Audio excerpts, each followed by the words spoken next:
Kak, selamat datang di Taman Nasional Bantimurung. Perkenalkan, saya Rafida, saya pemandu wisata Anda hari ini. Dan boleh saya tahu dengan Kak siapa? Nimas. Kak Nimas. Halo Kak Nimas. Halo. Nah, untuk beberapa jam ke depan, saya akan menemani Kak Nimas untuk berkeliling Taman Nasional Bantimurung ini. Nah, sebelumnya kalau boleh saya tahu, Kak Nimas ini pertama kali ke sini atau sudah pernah sebelumnya? Baru pertama kali. Oh, baru pertama kali ya. Oleh karena itu, mungkin saya akan jelaskan sedikit tentang Taman Nasional Bantimurung. Iya.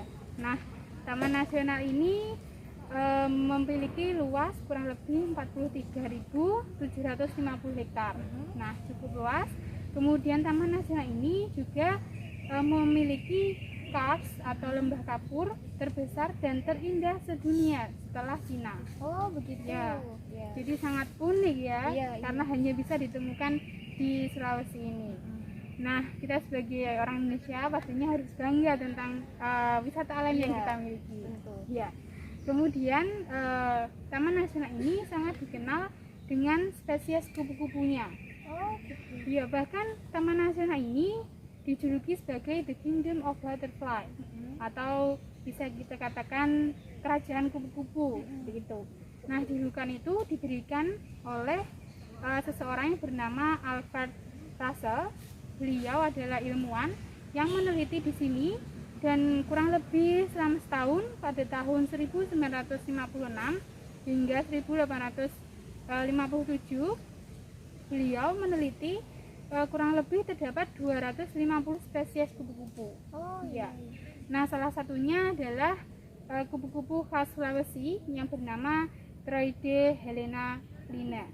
Mungkin kita sangat asing dengan nama itu. Iya, ya. iya. Tapi kita jika lihat kupu-kupu itu berbeda, ada warnanya kuning, merah, kemudian bentuknya juga berbeda. Namun kita tidak tahu itu namanya apa. Iya, gitu. betul sekali. Nah, dalam kesempatan ini saya ingin menunjukkan kalau helena ini seperti ini. Nah, Iya. terdapat warna kuning, kemudian hitam. Jadi warnanya sangat cantik ya. Iya. Dan jika dalam bahasa Indonesia nama latin ini adalah kupu-kupu raja seperti itu. Nah, kemudian selain dikenal dengan kupu-kupunya, di sini juga terdapat banyak sekali ekowisata yang menarik.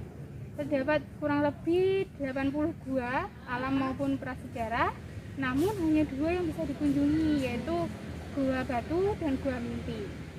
Dan pada kesempatan ini kita akan mengunjungi Helena Sky Bridge, kemudian kita akan mengunjungi kawasan wisata prasejarah Leang-Leang. Nah, untuk itu nanti mengunjungi Helena Sky Bridge kita akan menaiki beberapa anak tangga untuk menuju ke atas karena ketinggiannya kurang lebih 100 meter di atas permukaan laut. Oh, iya. Oke, langsung aja. Yuk. Silahkan Kak. Iya. Nah, Kak Nimas, kita sudah sampai di Helena Sky Bridge. Nah, Helena Sky Bridge ini namanya diambil dari spesies kupu-kupu asli Sulawesi Selatan yang sudah saya jelaskan tadi. Nah, Helena Sky Bridge ini dulunya hanya digunakan sebagai jembatan untuk membersihkan dom kupu-kupu dan pakannya.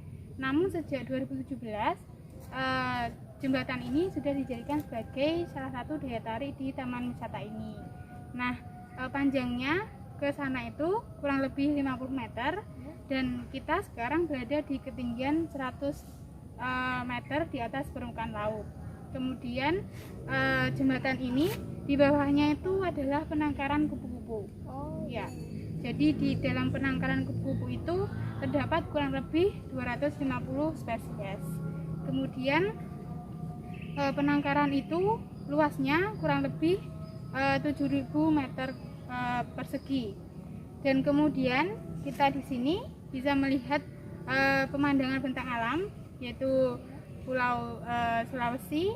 Kemudian kita juga bisa melihat kars dari pegunungan Bulu Saraung. Kemudian di sini jika Kak Nimas ingin mencoba wahana tersebut hanya diperbolehkan 5 orang saja dan tentunya pasti menggunakan keselamatan untuk pengunjungnya sendiri. Baik, mungkin kita bisa mencoba. Ayo, Ya. silakan.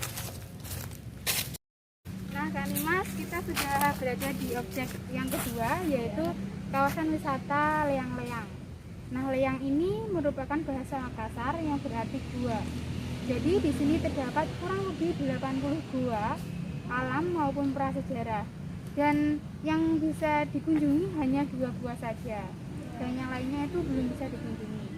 Dan di sini kita dapat melakukan wisata sejarah. Kita akan menemukan beberapa lukisan seperti lukisan tangan maupun lukisan babi yang bisa dilihat di sana. Oh iya. Ya, warnanya semua warna merah dan kita juga belum tahu warna tersebut maknanya apa, dan kita juga belum tahu apa yang digunakan sebagai cat tersebut. Dan menurut penelitian, gua ini sudah dihuni sejak tahun 8000 sampai 3000 sebelum Masehi. Jadi sangat lama sekali, namun bisa dilihat lukisannya tuh masih terlihat sangat jelas. Iya sekali. Dan di gua ini terdapat juga pemandangan kars yang bisa dilihat di sebelah sana. Tingginya kurang lebih 5 sampai 10 meter. Dan itu tempatnya itu tidak beraturan, dan itulah yang menjadi daya tarik di sini. Oh iya. Oke, kita lanjut ke dalam.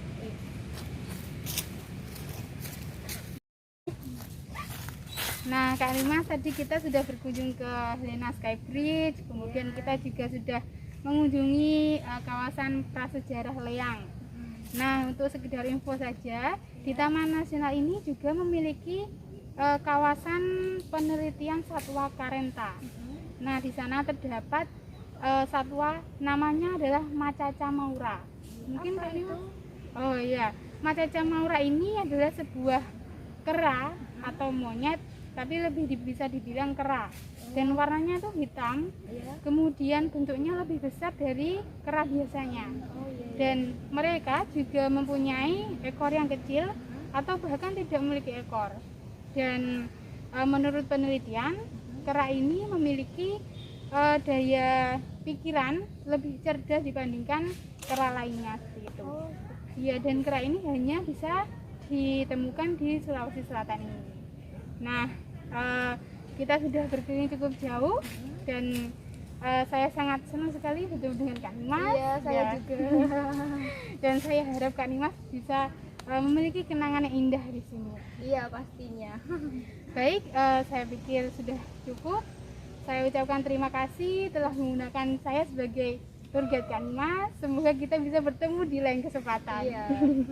Ya, terima kasih. Sampai Sama-sama. bertemu di lain hari. Iya. Terima kasih.